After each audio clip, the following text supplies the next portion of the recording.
Well, good morning. Bonjour tout le monde. My name is everyone. Peter Nicholson, and I'm the board chair of the Canadian Climate Institute. And it's my particular pleasure this morning to introduce Ambassador Genevie Tuts, who is the newly appointed ambassador of the European Union to Canada. And she comes with almost 2 decades of experience at the most senior level of the Council of Ministers in the EU. Since late 2019, Geneviève has been the head of cabinet of EU Commissioner Didier Reynders, and in that role she's been responsible for justice, the rule of law, data protection, and consumer policy. She joined the Reynders cabinet after 13 years in a succession of very senior positions in the European Union, where she held 3 directorates, first in the quality of legislation in the legal services of the EU, also the director for interinstitutional relations, and the directorate of transport, telecom, and energy, which of course is particular relevance for us this morning. So law and EU politics have been Ambassador Tuts's principal career interest, and she brings to that role with a background in EU politics. She was a lecturer in EU politics at Liège University, from which she has a degree in law, as well as a degree in European law from the University of Brussels. So it's my particular pleasure to be able to introduce Ambassador Tuts, who I believe was officially credentialed only yesterday. So although I think you've been in the country for a while longer, but we really look forward to your service to both to the EU and to Canada, and very much to your remarks this morning. So please join us.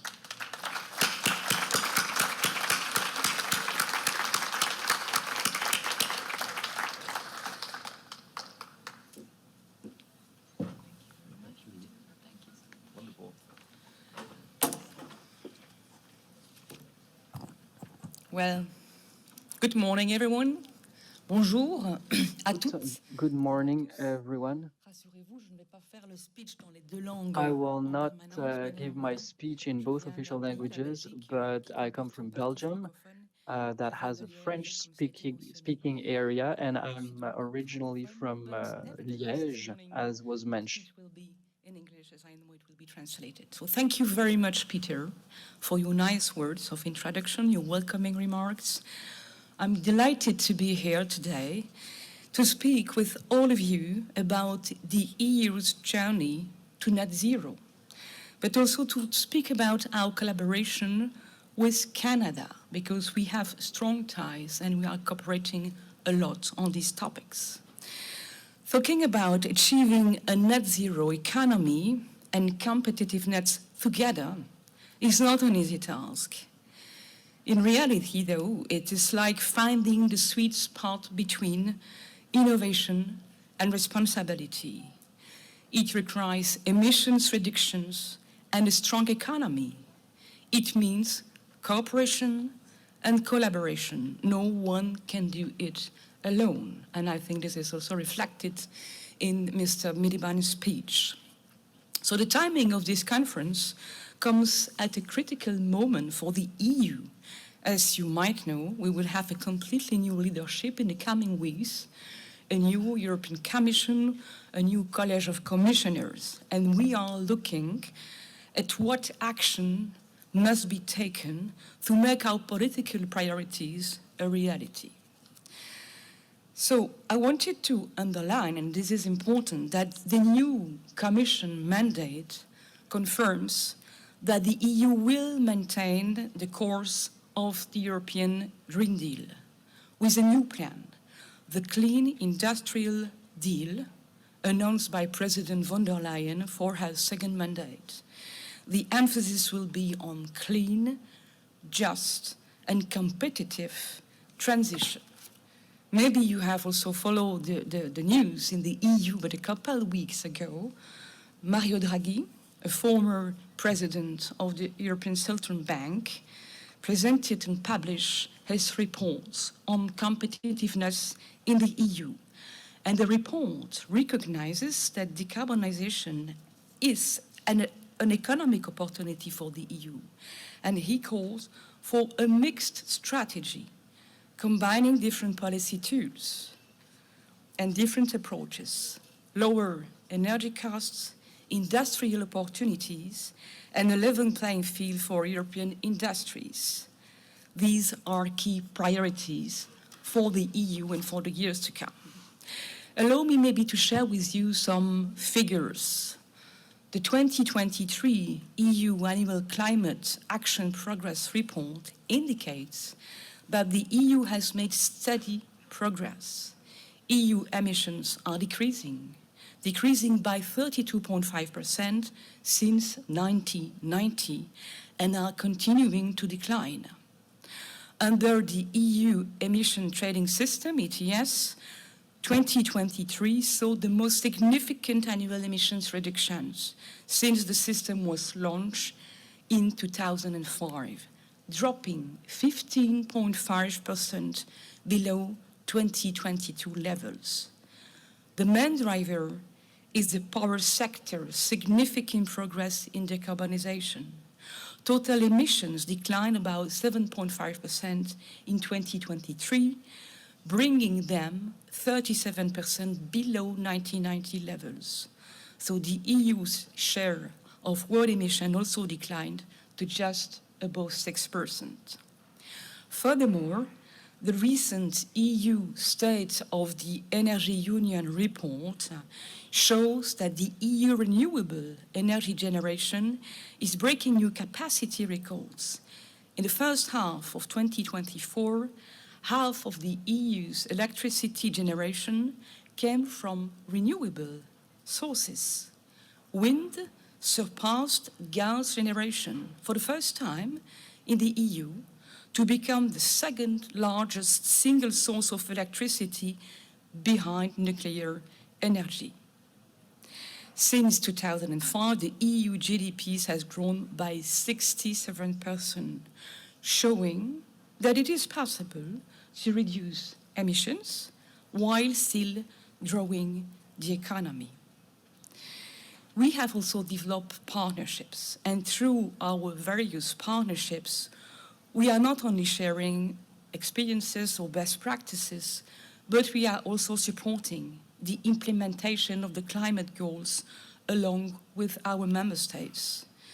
Just to give you an example, we have some funded projects to foster international climate action. One such project is the International Urban and Regional Cooperation, the so-called IURC program. This program promotes global partnerships between cities. The current cycle includes 4 cities in the US and 4 cities in Canada. They are collaborating with European cities to exchange best practices in finding climate solutions. These exchanges are focused on transport, urban planning, circular economy, and waste management. This shows how important international collaboration can be, making climate diplomacy more important than ever. Fostering international partnerships and collaboration through climate diplomacy is another priority for the next years in the EU. Now a few words about our cooperation with Canada. As you remember, 1 year ago, the leaders of the EU and Canada met in Newfoundland for the EU-Canada Summit. They launched the Green Alliance. The Green Alliance has the goal to reinforce our joint political, economic, and scientific cooperation in various areas, including climate action, environmental and ocean protection, the clean energy transition, green industrial transformation, research, innovation, as well as climate and biodiversity finance. The Greens alliance between the EU and Canada sends a strong signal to the international community of our mutual commitment to climate action and environmental protection. We have a shared ambition when it comes to the key international climate and environment conventions and our Paris Agreement commitments. We look forward to strengthening our cooperation with Canada even further. As I said at the beginning, the EU remains fully committed to staying in the course of our climate goals, decarbonizing our economy and working closely with Canada and other international partners to achieve shared climate objectives. We will also begin the preparations to develop an appropriate post-2030 climate policy framework over the coming years.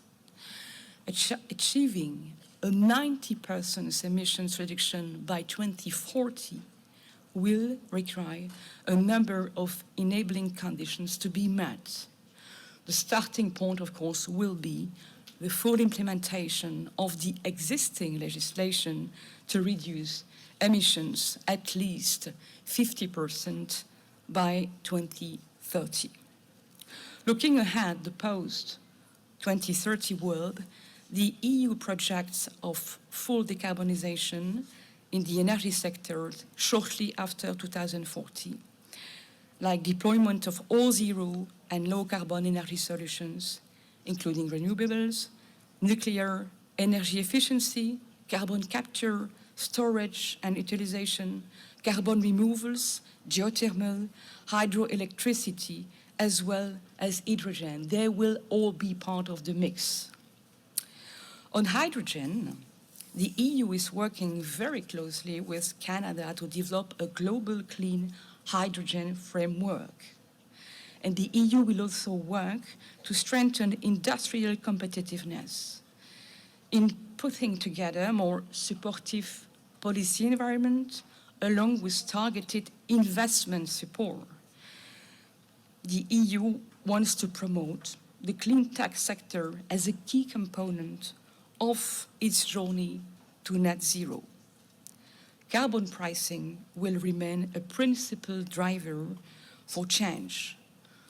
For example, with the EU ETS system innovation, we will provide the necessary funding to scale up the EU's manufacturing capacity for net zero technologies and products.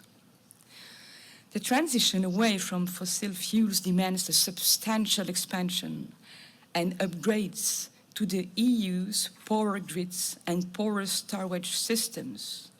Achieving the 2040 will send the necessary signal to potential investors.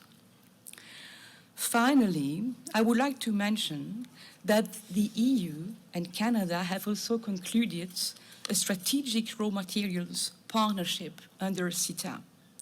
The purpose is to facilitate connections between European and Canadian companies in the critical raw material upstream, midstream, and downstream sectors. With its vast deposit of critical raw material, Canada is supporting the security and sustainability of the international critical raw material supply. Canada has 20 of the 34 of the EU's list of critical raw material, and our partnership, set up in 2021, has brought forward concrete investments on both sides of the Atlantic, particularly in battery value chain. This is a very good example on how European and Canadian partners can work together to help make the green transition a reality. To conclude, talking about net zero in the context of competitiveness is a very important and very timely conversation to have. As I mentioned at the beginning of my remarks, it requires both innovation, such as developing clean tech, and responsibility to stay committed to fighting climate change. This is why the EU is working to produce and use clean energy as an essential element to ensuring EU competitiveness on the global clean energy technology market. With this, I would like to thank the Canadian Climate Institute and Canada's Net Zero Advisory Board for inviting me to share with you our development in our path to the net zero economy. I wish you all a very successful day, a very successful conference.